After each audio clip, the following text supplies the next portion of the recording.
It's time for the Metro's only racing talk show, The Front Stretch. Presented by Joe's Karting in Council Bluffs. Well, good morning, race fans, and welcome to The Front Stretch, presented by Joe's Karting in Council Bluffs, online at joeskarting.com. Get to the newly renovated joeskarting.com and head over to their YouTube page. They have a brand new video that they posted that shows you how to navigate the new page. And honestly, it's a cool video, but it's not very necessary. They did a fantastic job with that new website. You got to go over to joeskarting.com. It's karting with a K, and get to the Metro's only indoor karting facility that gets you to speeds of up to 45 miles an hour. Dirk Houston joining me in studio, and then on the phone is the driver of the number 62 South Point Chevrolet car for the Xfinity Series, Brendan Gaughen. How you doing, sir? Great. Always great to talk to you again, and a nice new addition, an old buddy hanging out in your garage now, huh? Yeah. How you doing, Dirk? I'm doing fine, Brendan. Thanks for asking. The good news is that Brendan can't or Dirk can't DQ you anymore, so... Well, listen, I was always an honest guy, so he never had a reason to beat me. Yeah. We're the honest guys where I was. Marty and Shane in that bunch. That's It's never the driver's fault. Angels, I tell you. You know, Brendan, we haven't talked to you in a while, so I kind of wanted to get in touch with you a little bit, have a little fun with you. We always do have a good time talking to you. So what have you been doing in the off-season? Just sitting in the recliner, relaxing, being a bum? Yeah, well, I do grow an unemployment beard every year. I filed for unemployment against the South Point. I can't believe the guy that owns that place turned me down. I don't get that bothers me greatly. You'd think you'd have a connection there, but... Matter of fact, he dared me to do it, is what he actually said.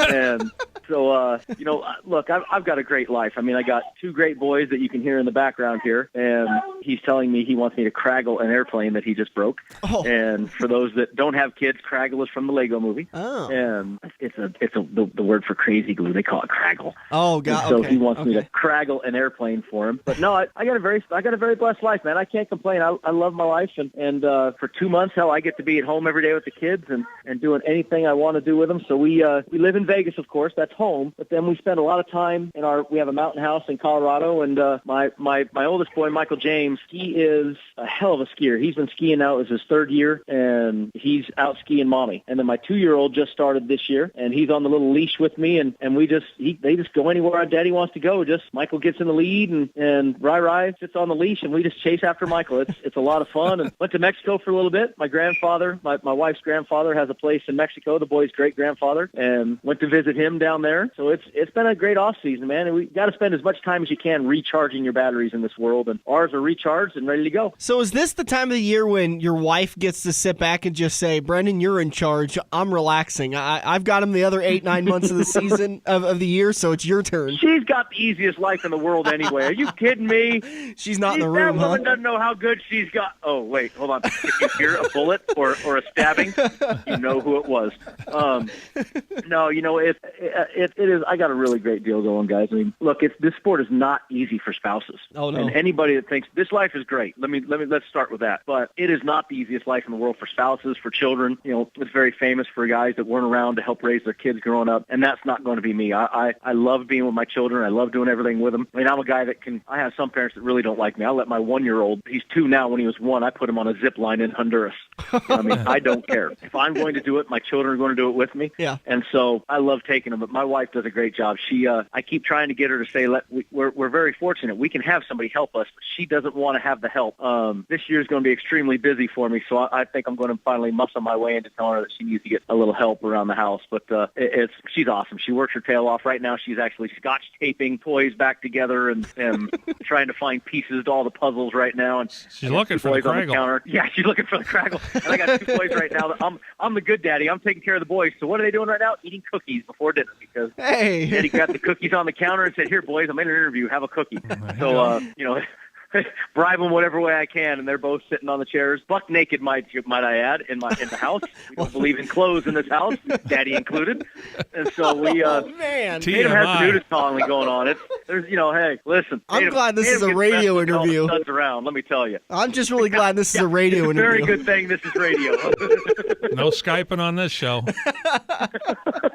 Well, Brendan, let's talk about good news in the offseason for you. I think they actually announced it before last year ended that you'd signed an extension with Richard Childress Racing, so you're going to remain in the 62 for another year. You know, my deal, I told Richard that the happiest I've been in my racing career is sitting here right now at his race team. So I'm either racing there or I'm not racing at all. I'm not the brightest bulb in the box. I may, there may be some news sometime soon about some extracurriculars that I might do. But in the end, my primary focus is driving for Richard Childress Racing in the Xfinity Series. And that I've got a chance to win a championship. I've got a chance to win races. You know, this is the best stuff I've ever driven. And so I'm having the best time of my life right now. And Richard, we just kind of do one-year contracts only because, you never know when this whole role is going to end. So we don't want to be stuck with something. And that doesn't bother me that you kind of guess every year at the end of the year. But man, we won races last year. It was a good season. Shane, my whole group is back. We got an even better car chief than we had last year. And I love my car chief. I made the biggest mistake in my racing career. I bragged too much about him.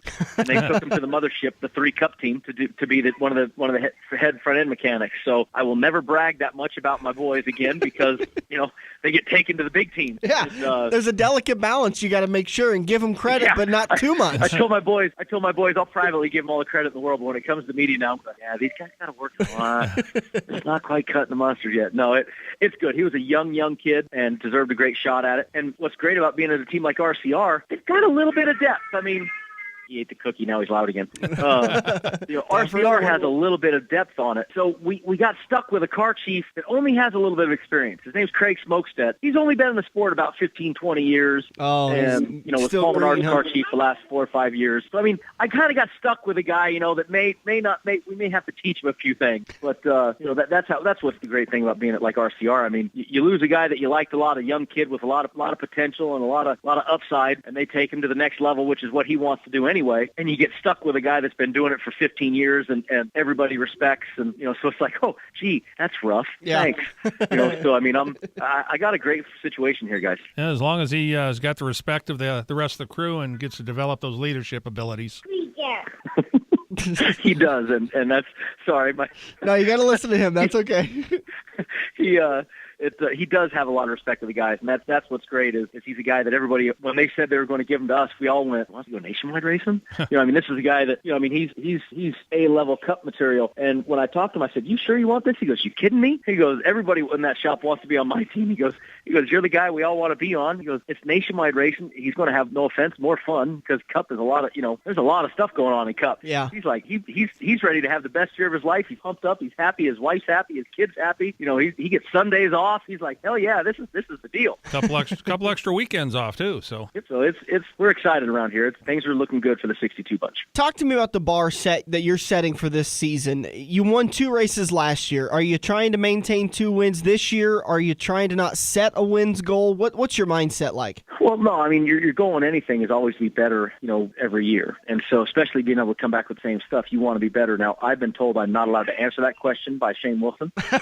Shane told me that I go out there and tell you I'm going to win every race. And Shane gets a little mad because I said, you want a driver that says he's going to win every race? No, look, I do always come in being extremely positive and, but like Shane said, the goal is to go out there and get rid of some of the inconsistencies we had this last year, the stuff that hurt us in points, the stuff that put us behind in points. Let's knock those things off, and we gain a boatload of points if we just get rid of those. Go for the wins. Go for, try to be good every week. And if you're in the top 5 every week, you will win races. And so Shane's trying to keep me tame on my answer to that and say, but we have the ability to be very good every week. There's no reason why we can't be up front every week. And that's our plan. Hey, I got a tip for you, Brendan. You can really start your season out great if they just cancel Daytona. Well, you can also start out great with Daytona. That's one of those things where it definitely is a crapshoot, but it's still Daytona. And absolutely. It's still Daytona, and I love Daytona. Daytona is – actually, I shouldn't say I love Daytona. I'm supposed to say I love Daytona. And that's what we're supposed to say. But in the end, every one of us, we don't dislike it and we don't like it. It's just the nature of the beast. Great things can. I think what makes Daytona more fun right now than anything is anybody can win there. Yeah, it is the great equalizer of our sport. So if you're a fan and if you're front row motorsports like last year, if you're Brad Keselowski, years ago at what do you call it? When he was driving Talladega. That's the place that anybody can win. Daytona and Talladega. So it's a great equalizer. So you got to look at it if you're you're on the smaller teams, this is where we put a bunch of effort into. And the big teams, you got to put all the effort into it because it's Daytona. But anything can happen. So it is exciting. I got to look at it from the fan side, too. We got to keep fans happy. And Daytona and Talladega make them happy. It's exciting. So I don't mind it. It doesn't bother me. But you do have to know that anything can happen. And look, I can be on the recipient side on the good end, and I can be on the recipient side on the bad end. It's just, you just work hard, do what you're supposed to do, and you can make it work there. You're also tied for first in points. That's right. Everybody, right now I am first in points. That's right. Don't forget it. Well, Brendan, the goal is to try to say that more than once this year. I made a mistake, and I only saved 10 minutes for your time for an interview for you, so I got to let you go. Best of luck this season, but you better believe we'll be on the phone with you getting ready for Iowa Speedway coming up in May. I appreciate it, and good luck this year, and I hope you can deal with Dirk. Good luck on that part, too. I'm going to find a way. Thanks, Brendan. Thank you. Have a good one, bud. Bye. Thanks, guys. Have a good one. Thank you. Bye. I appreciate it, fellas. So, again, Brendan Gaughen of the 62 South Point Casino Chevrolet for Richard Childress Racing. Again, only saved 10 minutes. I don't know what I was thinking. I only gave him 10 minutes to talk, and we've gone over time. So we got to take one breath. We got to take a break. We'll be back. Natalie Decker and Devon Amos of the Drive for Diversity program just around the corner. This is the Front Stretch presented by Joe's Karting on AM 590, Omaha's ESPN Radio. Are you looking to book your next outing? Look no further than Joe's Karting in Council Bluffs. Located just north of Bass Pro Shop, Joe's Karting can handle outings of well over 100-plus people. Bachelor parties, corporate outings, team building, birthday parties, and much more. Give Buddy a call today and reserve your outing. Joe's will even work with local restaurants to cater your event. Book yours today at joeskarting.com. That's karting with a K. It's time to get to Joe's and find out what everyone already knows. Max I. Walker has been providing great service to the Omaha area for nearly 100 years. With 23 convenient locations, it's easy to find a Max I. Walker near you. From dry cleaning to laundry to uniform rentals, Max I. Walker is here to make sure you look your best. Max I. Walker has been a proud supporter of local dirt track racing since 1974. From Sunset Speedway to Adams County Speedway and legends of the dirt like Dave Chase, Glenn Roby, Ron Tilley, and so many more. Give Max I. Walker a call today or head to maxiwalker.com. We're working the High Line into Turn 2 on the Front Stretch, presented by Joe's Karting, online at joeskarting.com. Good morning, race fans, and welcome back to the Front Stretch. Heading into turn number 2, we're going to talk about national racing, and NASCAR does a fantastic program called the Drive for Diversity program, and it's designed to get minorities and a lot of different types of drivers involved in the national sanctioning body that is NASCAR. And we got a chance to talk to two people today who got accepted into the 2015 class. Our first one of the day is Natalie Decker of Eagle River, Wisconsin. Natalie, how are you today? I'm doing good, thank you. Natalie, can you give us a brief history of how you got started in racing and how it all became this big thing to now all of a sudden you're now on the big spotlight of being a part of the Drive for Diversity program? Well, I grew up around snowmobiling. My dad was a snowmobile racer, and he owns a racetrack in Eagle River, Wisconsin, where I'm from. And he got me a snowmobile when I was 4, and I took the green flag, first race ever, and I went like 10 feet and quit. So that was like how I got involved in racing. But I didn't like it. I didn't like snowmobile racing when I was younger, so I asked my dad for a go-kart when I was around age 6, and he was like, no, I just sold all my stuff, I can't get back into racing. But I kept asking him every day when I was going to school. He'd drop me off, and I'd ask him every single day for 2 years. And then finally, for my 9th birthday, he got me a go-kart, and I was so excited. And he was just thinking, he told me, like, oh, she's going to get scared and not want to race her anymore, and I'll sell it, and that'll be the end of it, like snowmobiling was. Mm-hmm. But I just loved it, and that we went every weekend, and I kept getting better. Then we went, like, nationally, raced all over the United States. And then we finally jumped into cars and kept moving our way up. What was it about racing? Because, kids between the ages of 4 and 8 and 9 years old, they want to be a trumpet player one week, and then they want to be a batonist the next week, and they want to be a linebacker. So what was it that made you stick with racing for so long and be so persistent? Well, it's so hard to explain what it feels like to be inside a race car and driving it. It's just amazing. It's so much fun. The people that you hang out with every weekend, the friends you make, the traveling, just everything put together makes it an awesome time. Is it anything like the rush I get when I'm driving down the interstate and I start hitting 80 miles an hour rather than just 75? Because that's kind of a rush. Yeah. Yeah, it's very close. I even get a rush sometimes doing that on the highway. What do you get more scared of, doing 80 down the interstate with a bunch of people who are playing on their phone, or being on a racetrack going 150? Definitely on the interstate going 80. That is scary. I agree. You don't know what the other people are thinking. They're crazy. They are complete lunatics. Yeah, it's crazy. So, have you ever raced dirt, or has it mostly been asphalt?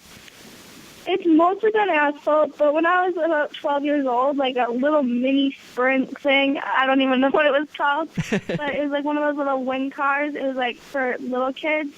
I raced one of those for like a weekend, and it was really fun. I mean, you just hold it wide open, though. I didn't know what I was doing. It didn't even get sideways, I don't think, but that's all I did on dirt. Yeah, I asked that question because here in Iowa and Nebraska, we have a ton of dirt tracks, and oddly enough, we don't have many asphalt tracks, at least not any of them that we can go to in the Omaha area where we're close to within a decent driving range. So it's interesting that just living up in Wisconsin, in Eagle River, Wisconsin, that it was mostly an asphalt track, that's the path you went down. So you've been... Oh, go ahead, I'm sorry. Yeah, my dad really was into dirt racing too. He raced a few he raced dirt cars, so he didn't really know what he was doing with asphalt. I mean, he did a little asphalt and super late models, but he said he made a fool of himself a few times. But I mean, he got better at it. So he wanted me to do some dirt racing, but we just never got into it. We're talking with Natalie Decker, one of the recent acceptance for the 2015 Drive for Diversity program. Natalie, you've got two older cousins that race also. How much of a benefit have they been in your career continuing to rise? Well, we're a family, so it's really fun. We started off doing it as a family. We're still doing it as a family. We're neighbors. We live like 5 feet from each other, so we're always together. We're really competitive, so we're always pushing each other and cheering each other on. And it's a great time doing it with them. I'm glad I got to spend my racing weekends with them. With being older, have they given you tips and tricks on how to get around a track, or have you been able to find your own way? Well, they've always been in a class above me and moved on, and I've always just been one class behind them since I'm younger.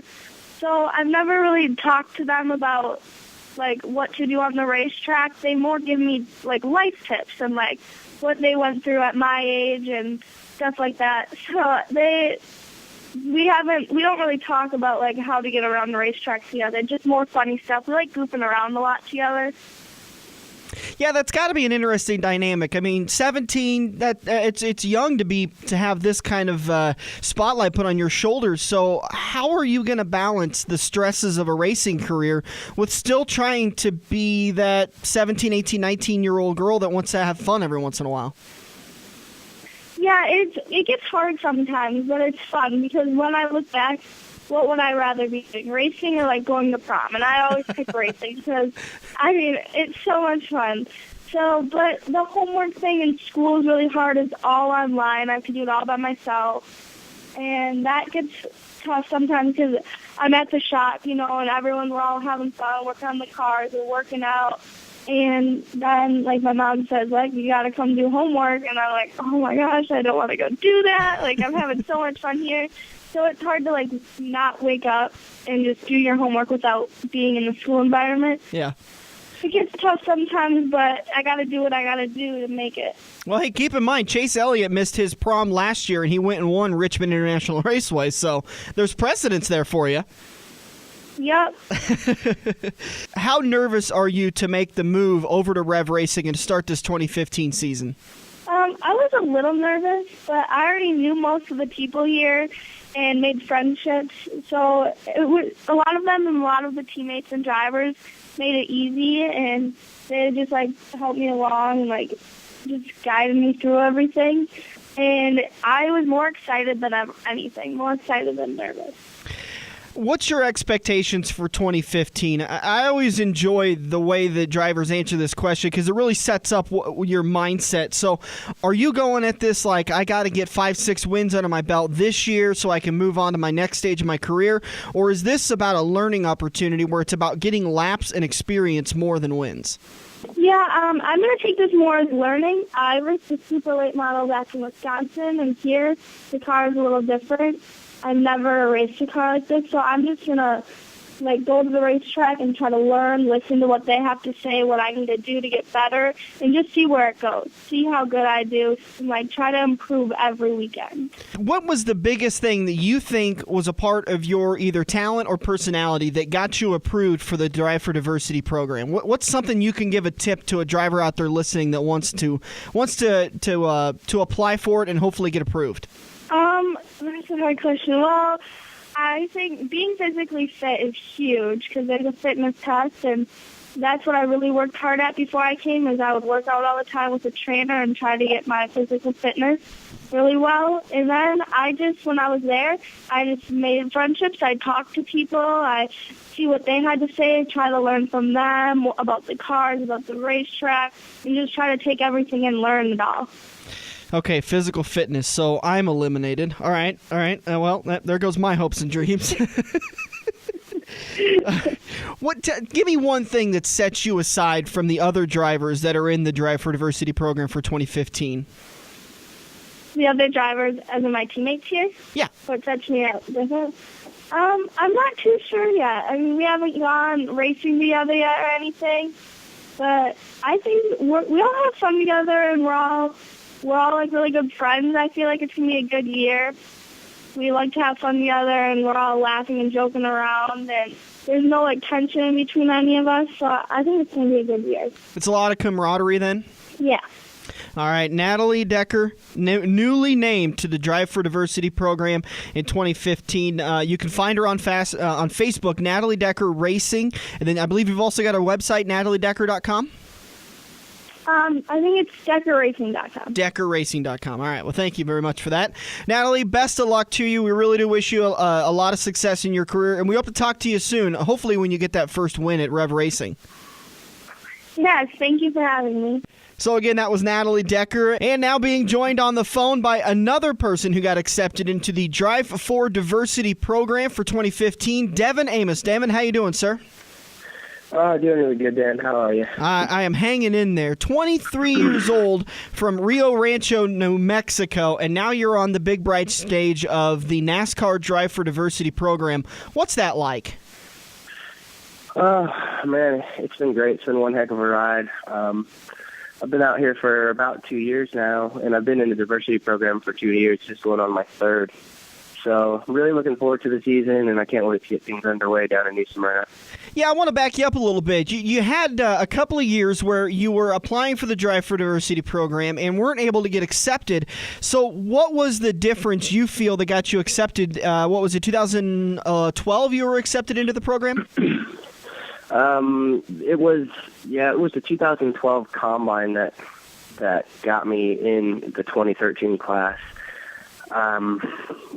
I felt like I kind of just did everything right that year at the Combine. The years leading up to it, the first year that I didn't get accepted to the Combine at all, I just didn't have enough experience.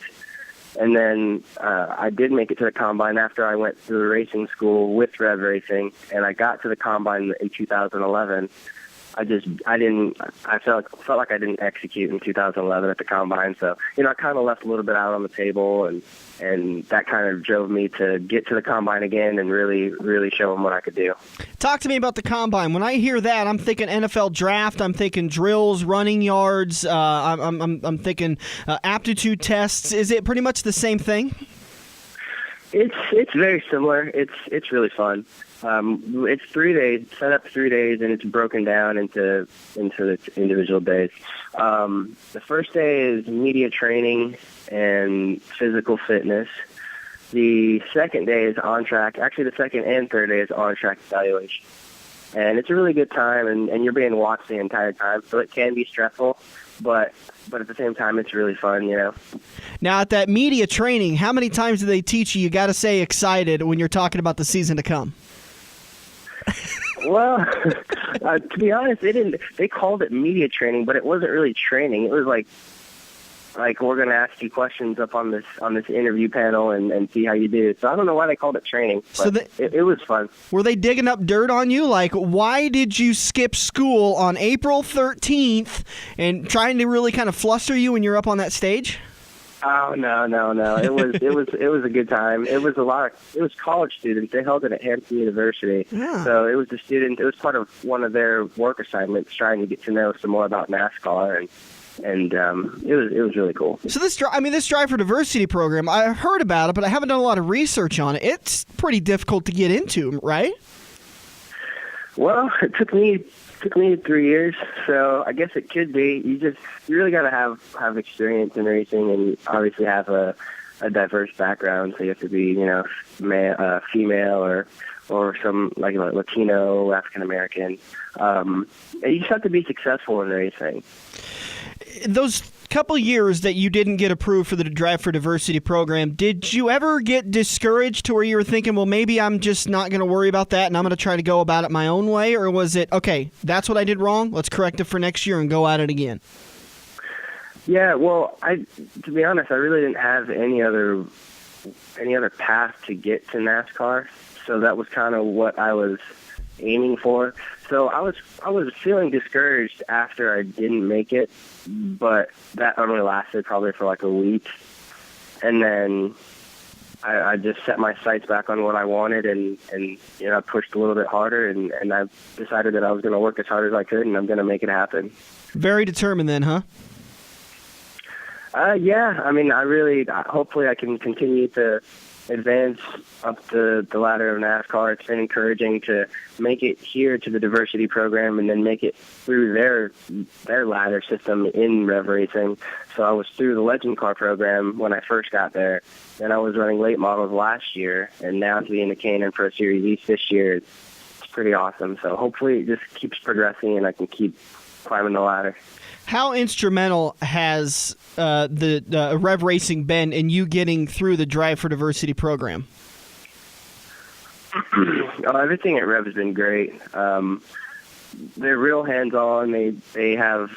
I think the biggest thing for me at Rev has been the routine of being there every single day and working out and being at the race shop and just getting to know everyone and ins and outs of racing, because that's what people don't see. Especially the fans, they just see the cars go around the racetrack. They don't see what goes on to get the cars to the racetrack and stuff like that. Yeah, I hear there's a little bit of work that goes on back in the garage from time to time. Oh, yeah, just a little bit. Talk to me about the beginning of your career. You seem to have always been on a path towards racing. Why auto racing and not track and field or some form of other type of racing? Well, I always liked racing when I was a kid. Even back in elementary school, I used to like racing kids across the playground, and it was just a rush to compete, I guess. But I think it just wasn't fast enough. I saw the thing that really got me hooked on NASCAR was a show called NASCAR Racers, and it was probably just like the speed and the excitement of racing cars that really got me hooked on it. And it has to be the speed. I mean, 200 miles an hour, man. Come on. Yeah, you seem to be a little bit of an adrenaline junkie, and I'm doing a little bit of research on you, and thankfully I don't have to dig too hard because I'm not good at the whole research thing, but man, you grew up with 26 boa constrictors and pythons in your house. What the heck? Yeah. How did you sleep at night? I would lay there just waiting for one of those things to come and eat me up. Well, I believe it or not, I slept pretty good. And I guess it's like you said, I grew up with it, so I was exposed to it at such a young age that it didn't really affect me too much. I even had some in my room. I had a Burmese python in my room, which at the time was probably around, I want to say 8 or 9 feet. Jeez. And you had the tank in the room, and at night it had this red light on it to keep the snake warm. So it was kind of like a nightlight. It was pretty cool. Did you watch that Discovery Channel, like Eaten Alive thing where the guy was supposed to get eaten by a snake? Yes, I did. I thought there was no way that the snake was going to eat him alive. Yeah, There's no way. You probably had kind of an inside track that's not going to happen. This is all just crap.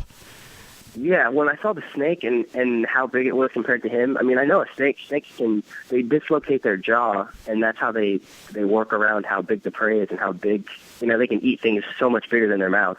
But once I saw him, I was like, no way. Yeah, by the way, thanks for that little nugget of information. Now I'm not going to sleep at night for a couple of weeks. Sorry, man. Sorry. So what do you think is more dangerous, living in a house full of snakes and odd exotic animals, or driving a race car? That's a good one. I think they both are dangerous in their own ways, but they're only really dangerous if you're careless. I remember seeing my mom get bit quite a few times, but I never got bit. I felt pretty safe around the snakes, and I never had any issues with them. And then, being in a race car, stuff can happen. You can blow a tire, and that's that unpredictability of it. And, yep. And I don't know. That's a good question, though. Do you take any snakes with you on the road now that your racing career is really taken off? Oh, dude, I don't even think about snakes anymore. I haven't. I'll tell you this, okay? So since I left New Mexico, it's been about 2 years now. I've seen a snake probably twice, and it was actually when I was out on the trail over here by Lake Norman. And I saw a wild snake, and I actually kind of got spooked about it. Isn't that kind of weird? That is a little bit weird. Maybe it was just like that tiny. It was probably a smaller snake than a boa constrictor or a python, right? Yeah, and maybe the fact that it was wild. Yeah. I don't know. Maybe listen, that kind of freaked me out a little bit. When I'm mowing here in Iowa and I come across a gardener snake, I get pretty scared too, so don't worry about it. It's that unpredictability. Those garden snakes those garden snakes we got here in Iowa, they're vicious. Yeah. They're like okay, we need to change the subject or I'm really not going to sleep. Let's go back to your racing career. What got you started in the whole racing thing? How did it all unfold to where now you are a part of the Drive for Diversity program with Rev Racing? Well, after I started watching that show, NASCAR Racers, and I got interested in racing, a couple of years had gone by, and I kept bugging my parents wanting to race. So they got me a quarter midget, and I raced that I think I raced like 7 races my first year. And then, racing isn't cheap, so we had to sell that car. And then a couple years later, we tried again. And it was a 4-cylinder car, slug bug is what they called it. And I only raced like 2 half seasons, so I didn't race a full season there. And then, money came an issue again, so we had to sell it then. And at that point, I was about, I think, in the middle of my sophomore year in high school.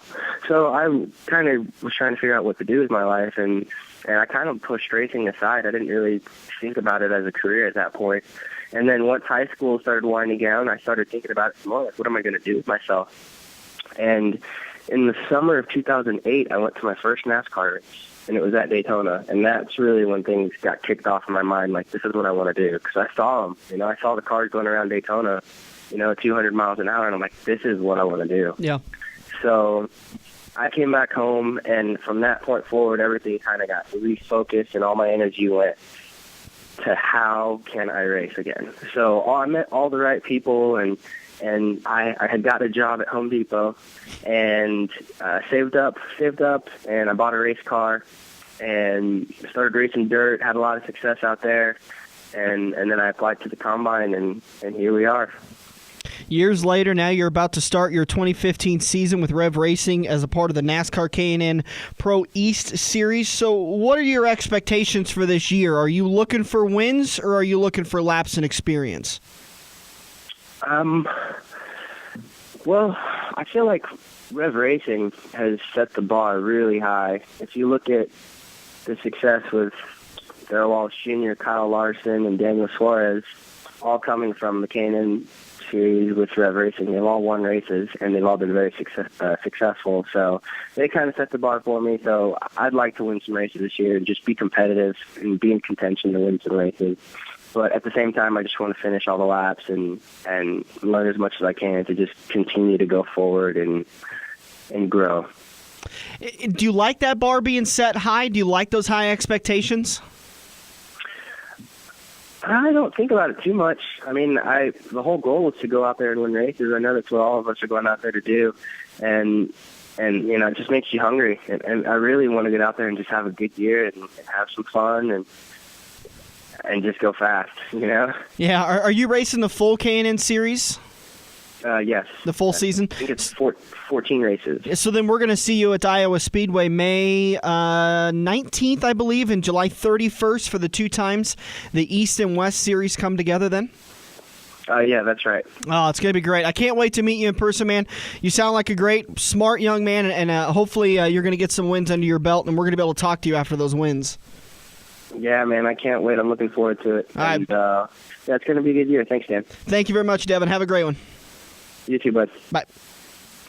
So Devon Amos, you can find him online on Facebook, and he's got a website too. Check him out. Very smart, intelligent young man. In fact, 2 people that seem to very well have their careers in line and very experienced in racing and winning and everything it takes to be a part of the Drive for Diversity program. We're going to take a break. We'll be back at turn number 3 to continue the front stretch. Presented by Joe's Karting on AM 590, Omaha's ESPN Radio.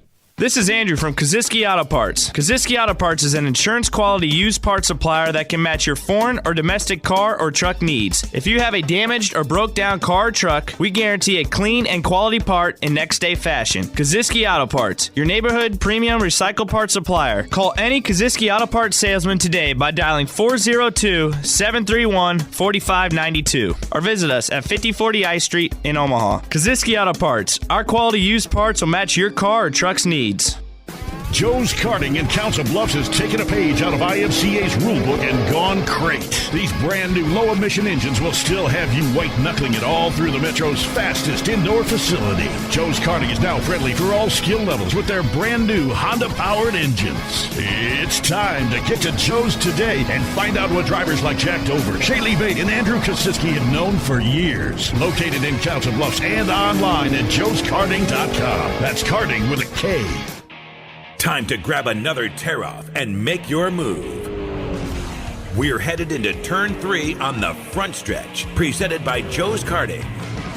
Welcome back to the front stretch, heading into turn number 3, and talking a little bit of NASCAR action, also kind of getting everybody up to date.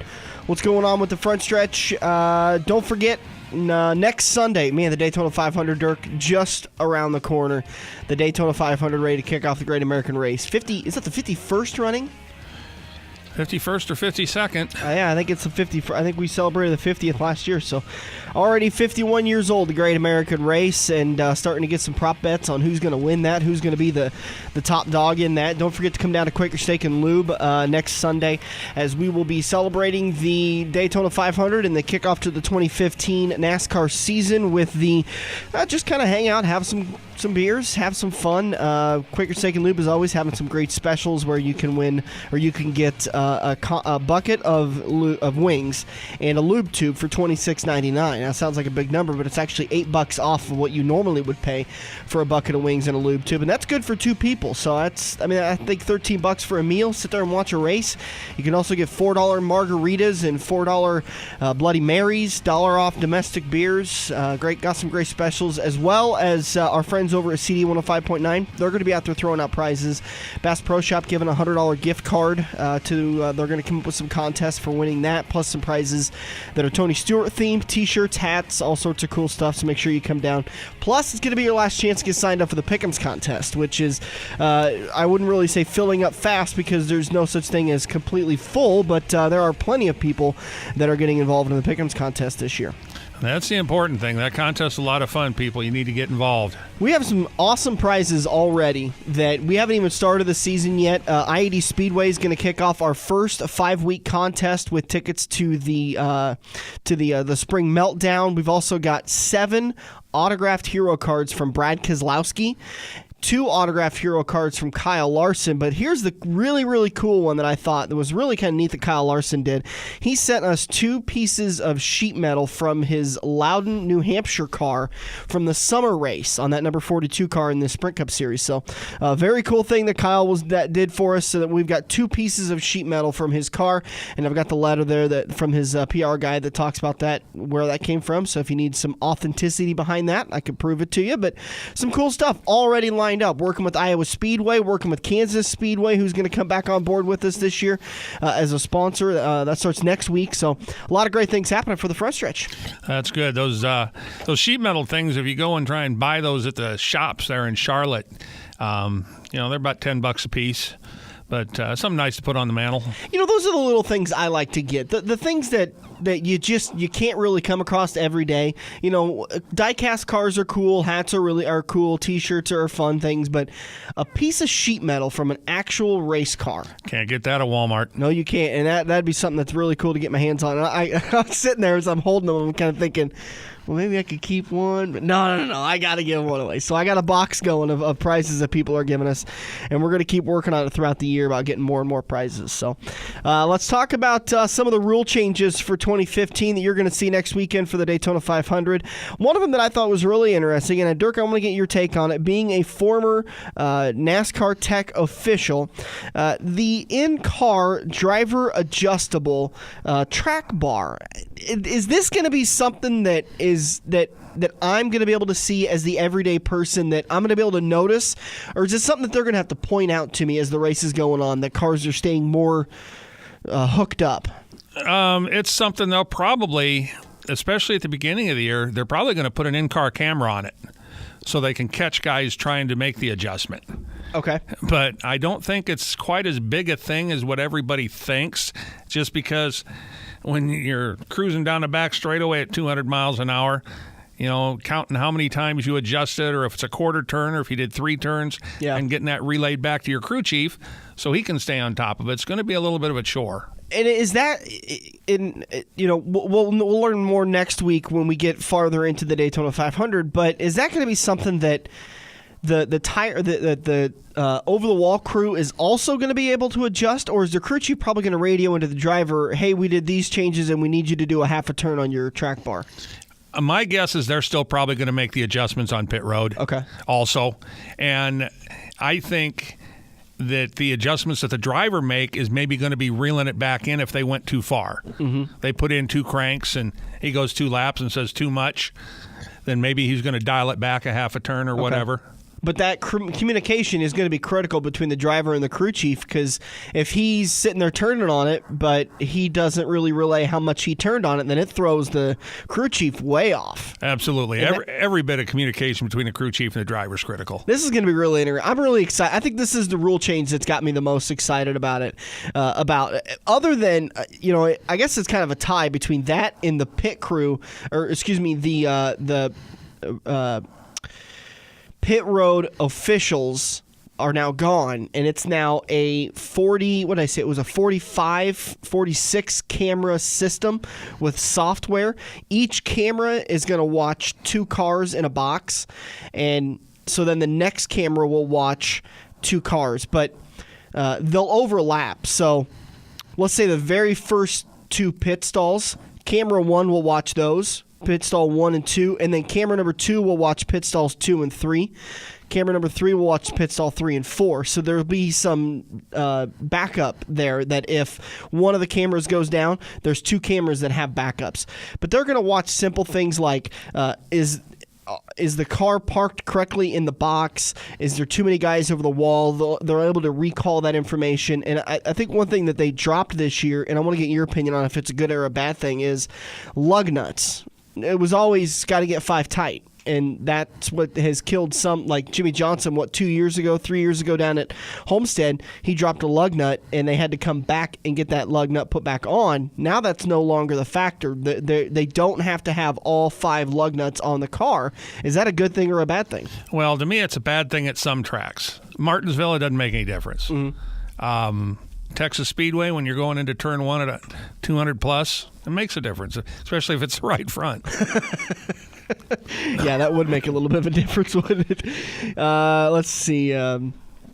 So those are some of the rule changes, but we're going to take a little bit of a break. We're going to come back in turn number 4. We'll wrap the show up. We'll get some more conversation. We'll talk a little bit of local dirt track action. We haven't got to talk a lot about that lately since we've been recorded, and the shows haven't been very timely. So we'll talk a little dirt track action. We'll talk some local dirt track action. I-80 Speedway released their schedule, and Oh, Daddy, did Joe Koziski go to town on that schedule this year? It's full. We're going to take a break. We'll be back. We'll be right back here on the Front Stretch on AM 590, Omaha's ESPN Radio. Are you looking to book your next outing? Look no further than Joe's Karting in Council Bluffs. Located just north of Bass Pro Shop, Joe's Karting can handle outings of well over 100-plus people. Bachelor parties, corporate outings, team building, birthday parties, and much more. Give Buddy a call today and reserve your outing. Joe's will even work with local restaurants to cater your event. Book yours today at joeskarting.com. That's karting with a K. It's time to get to Joe's and find out what everyone already knows. We have all been there before. Broken car part in your hand and some snot-nosed punk behind the counter has no idea what he is talking about, but he guarantees that this part will fix your car. You pay an arm and a leg for the replacement, get it home, and sure enough, it doesn't fit your car. Now, learn from your mistake and give an experienced salesperson at Koziski Auto Parts a call today at 402-731-4592. Koziski Auto Parts will get you back on the road with your arms and legs still attached. Get ready for the victory lap as we make our way into Turn 4 on the Front Stretch, presented by Joe's Karting, online at joeskarting.com. Just about ready to wrap this baby up, heading into turn number 4 here on the Front Stretch. Don't forget to head over to the Front Stretch Facebook page for all the updates on local dirt track action, schedules, show updates, and also Pick'ems contest information. And don't forget to send your registration to frontstretch590@gmail.com to get registered for the Pick'ems contest. It's absolutely free. I can't stress that enough. You don't pay a penny to be a part of it, and yet you get to win a lot of prizes from Joe's Karting, from Quaker Steak and Lube, Iowa Speedway, Kansas Speedway, drivers like Brad Keselowski and Kyle Larson. It is completely free. Just send me an email, frontstretch590@gmail.com. Another thing you can do when you send me that email is ask to be included in the Front Stretch local racing calendar, and it's something that I created just to keep me straight because there is so much going on locally with specials and all these different races that we've got going on. I had to create a calendar for myself to keep it all straight, and the first race we've got coming up here locally that I can tell, and I could be wrong because I don't have access to all the track schedules, but looks like it's going to be the Spring Thaw at Junction Motor Speedway on March 27th and 28th. And then the Deary brothers are at Crawford County Speedway the next weekend, April 3rd, and that's also the kickoff to the Spring Meltdown at I-80 Speedway, which gets us to our I-80 Speedway calendar. We talked to Joe a couple of weeks ago and got an update. If you don't have the schedule readily available, just head to the I-80 Speedway Facebook page, and you can check out their tentative schedule. But it all kind of kicks off with open practice on Thursday, April 2nd, and then the Spring Meltdown with the MLRA and CBC Nebraska 360 Sprints, A-Mods, and Pro-Ams on Friday the 3rd, and then the next day, Saturday the 4th, MLRA again, CBC again with the Nebraska 360 Sprints, A-Mods, stock cars, and Pro-Ams, and that's a 6 o'clock green flag, so that kicks off the schedule. Plenty of racing to get started. Oh, there is a lot of racing to go on. Bug Eater Bash the next weekend, and on Friday the 24th, he starts his weekly NASCAR action. The Charlie Clark Memorial set for Sunday, May 24th with A-Mods, B-Mods, Hobby Stocks, Nebraska 360s. Then a big race coming up that I'm really excited for is always the SLS Promotions presents the World of Outlaws with the Super Late Model Series on June 5th. It'll be great to see the Super Late Models and World of Outlaws back at I-80 Speedway. Finally got to see them last year on Kinzer's Goodbye Run, so that was cool to see. Then, let's see, SLMR Nebraska 360s on July 16th. That's the Silver Dollar National practice night. And then, so that kicks off the Silver Dollar National action. July 16th, 17th, and 18th are the Silver Dollar Nationals. Lucas Oil Late Model MLRA USMTS KC Cup at 8 o'clock is when the green flag waves on Friday and Saturday night. Big night for those guys. Great show. Been in the last 2 years, and it's always good racing. I tell you, that they do a fantastic job with that race. I mean, they give those drivers a great track, and I I hope that there's more of a local guy. We've seen the big national guys win it several times now. Jimmy Owens, Don O'Neill, now Scott Bloomquist. And I'd love to see Ryan Gustin, heck, even see if maybe Luke Cochran would get crazy and put Jesse Sobbing in a late model for 1 or 2 races and see if Jesse couldn't go out there and run with the big dogs. God, there's so many great late model drivers around here. See Kyle Burke win it again. Win it one time. Before he retires, which hopefully is years away. Ryan Gustin should have won it in 2013. Oh boy, that was a rough one. I've never seen such heartbreak in that guy as I saw in his eyes that night. But great schedule for I-80. I apologize for my voice. I'm fighting off a little bit of a cold. Yeah, I'm looking forward to that National Sprint League there in the end of July and see what that's all about. Yeah, the National Sprint League, we talked with Bill Wright earlier this year, talking about all the drivers that are getting signed up for that. They're getting a lot of big announcements on that National Sprint League that they're signing new sponsors to do contingency prizes. They've got all sorts of great prizes out there for these drivers. So if you're thinking about going to a 410, you might want to jump on now and just start running that series now because I think it's going to be well worth your time. Maybe Mr. Rico will show up. You know, we need to call him and talk to him. I've got him on my list to give him a call and talk to him, see if he's going to run a couple of these 410 races because they did a really cool job with pairing up a couple of races with ASCS and with 360s and adding in some bigger races so that it makes it worth those guys' times, the 410 guys' times to come over and race there. And then hopefully maybe we'll get to see Rico there for the Fearless 410 finale. That's not until October 2nd and 3rd. It's with the National Sprint League and the Grand Nationals. And then on Saturday, Stock Cars and Pro-Ams join the series. So there's a lot of action going on there. And something else I kind of skipped over, August 28th, Speedy Bill Memorial.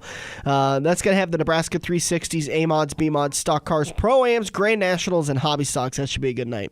But as always, the race I'm looking forward to the most is the race that has not let me down yet. In the 3 years I've seen it is the Charlie Clark Memorial. Yeah, good race. Huge field of cars. The last year they had 300 cars, I think. It was insane the amount of cars he had. And that was the race that I have continued to apply my theory of bring a buddy with me. And I always try to bring one person to the racetrack with me to the Charlie, and it's the Charlie Clark I always bring him to because for some reason that race doesn't let me down. There's every once in a while, there's nothing you could do. It's going to be a no leader changing kind of a race, and it's not that great a racing action, but the Charlie Clark just doesn't do that. It's fantastic racing action, and it's the invert that does it when they invert the field for the second after run the of pit laps. stop. Yeah. But I always bring a friend that has never been to a dirt track race to one of those races, and I've gotten 3 friends addicted all 3 years. So I got to find a new buddy to bring with me this year and get them exposed to dirt track racing. So maybe I'll bring my nieces and nephews this year. That'll be a handful. And that'll be, It's May 24th. That's Sunday, May 24th, right before Memorial Day, actually. The next day is Memorial Day. So that's the I-80 Speedway schedule. Again, if you want to keep up to date with all the local specials that are going on throughout the area, feel free to email me, frontstretch590@gmail.com, and we can go over or I can add you to the calendar so that way it shows up if you have Google Calendar, or you can sync it with your Outlook calendar, just to keep up to date with things, because it gets a little confusing. So there's just so many races coming up. The Bug Eater Bash at I-80 Speedway, Icebreaker Challenge April 17th and 18th at Eagle Raceway, and the Rumble in the Bullring at Eagle Raceway the following Friday on the 24th. Racing season's just about here. It's just about here, Dirk. We're almost there. Almost. All right, we're going to wrap it up for the day. We got a few minutes left in this break. I'll tell you one more time. Make sure to get down to Quaker Steak and Lube next Sunday as we will do the Daytona 500 party. It's just an informal party. Come down to the Brickyard, watch the kickoff to the season. You can win some great prizes from the front stretch. You can win some great prizes from Quaker Steak and Lube and CD 105.9. Our friends over here in the building are going to be down there there with us, also giving out some great prizes, so hope you can join us. It'll also be your last chance to get signed up for the Pick'ems contest, which I say last chance. Now, you could sign up the next weekend for Atlanta, but what we learned last year was as good as Sonia is, you got to get her from the start. You can't have a no-pick weekend. No, you got to have a little bit of luck, but a lot of knowledge. And man, as good as she picked last year, I don't think somebody's gonna have to step up their game. I don't see her having an off year or coming back down to the rest of us. But yeah, I mean, it's like I talked about with it the 2 years ago when we tested out. She actually, if she would have played with us 2 years ago when we first started the Pick'ems contest with just Buddy and Andrew and I when we did it as hosts, she would have beat us by 138 points. So that goes to show you how good she did. Not that we're good, but that the average was right at about where everyone else was from second on back. Well, she didn't have any of the disasters. No. I think her worst pick was 19 points. So she picked somebody that finished 26th or something. If she does that again, she's going to win again. You know, but the odds of that after doing it for 36 weeks already, it's going to bite somewhere.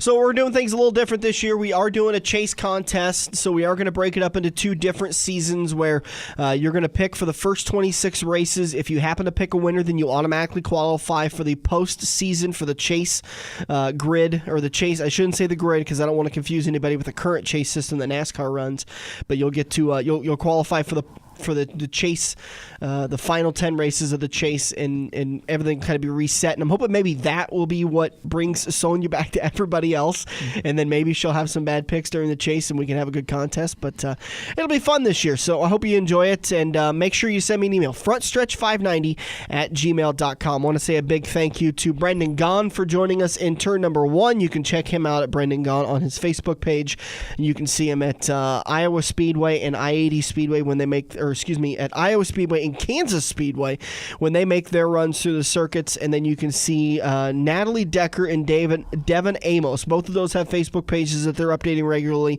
for a part of the Drive for Diversity programs. They joined us in turn number 2.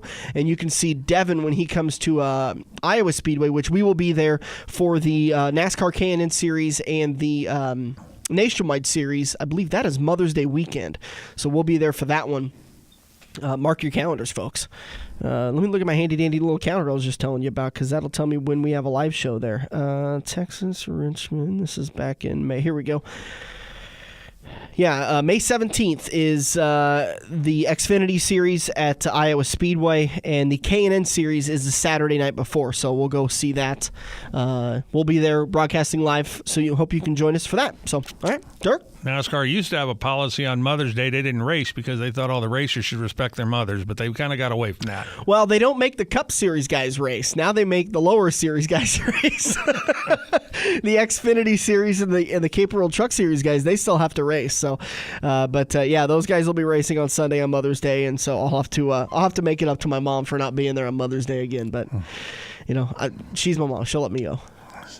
Yeah, you got a good mom. She lets me off the hook. I'm the baby of the family. All right. Dirk, thanks for coming in. We appreciate you joining us again for another beautiful Sunday in the Midwest and another Front Stretch. We'll be back next weekend to do it all again. It'll be the Daytona 500 show. There you go. All right, we'll be back next weekend. Thanks for joining us. We'll be back. This is the Front Stretch on AM 590, Omaha's ESPN Radio. Joe's Karting in Council Bluffs has taken a page out of IMCA's rulebook and gone crate. These brand new low-emission engines will still have you white-knuckling it all through the Metro's fastest indoor facility. Joe's Karting is now friendly for all skill levels with their brand new Honda-powered engines. It's time to get to Joe's today and find out what drivers like Jack Dover, Shaylee Bate, and Andrew Kosiski have known for years. Located in Council Bluffs and online at joeskarting.com. That's karting with a K. Max I. Walker has been providing great service to the Omaha area for nearly 100 years. With 23 convenient locations, it's easy to find a Max I. Walker near you. From dry cleaning to laundry to uniform rentals, Max I. Walker is here to make sure you look your best. Max I. Walker has been a proud supporter of local dirt track racing since 1974. From Sunset Speedway to Adams County Speedway and legends of the dirt like Dave Chase, Glenn Roby, Ron Tilley, and so many more. Give Max I. Walker a call today or head to maxiwalker.com.